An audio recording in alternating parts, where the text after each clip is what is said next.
4x minus 5y equal to 83 மற்றும் 3x by 2y equal to 21/22 எனில் y minus எக்ஸ்ன்னு கேட்டிருக்காங்க.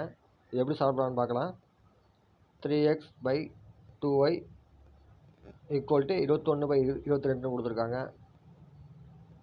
நம்ம எக்ஸும் ஒய்யும் இதை வச்சு கண்டுபிடிச்சிடலாம். எப்படி கண்டுபிடிக்கலாம்னா, இப்போது எக்ஸு ஒய் மட்டும் வச்சுக்கலாம்.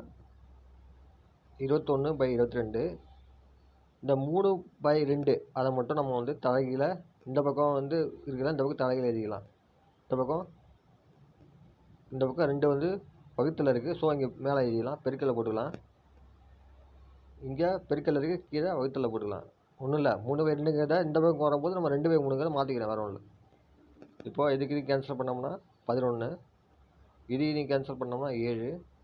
So x by y equal to 7/11 வருது. இந்த மாதிரி இருந்துச்சுன்னா நம்ம மேலே எக்ஸ் ஈக்குவல் டு 7 தான், ஒய் ஈக்குவல் டு 11 தான். ஸோ அடுத்த ஸ்டெப் வந்து என்ன கேட்டிருக்காங்க, ஒய் மைனஸ் எக்ஸ்ன்னு கேட்டிருக்காங்க. ஒய் என்ன 11, x 7. So 11 minus 7 equal to 4. இதுக்கு answer y minus x equal to 4. இது இப்படி தான் சால்வ் பண்ணணும். சிம்பிளிஃபிகேஷனில் இந்த கொஸ்டின் கேட்கலாம்.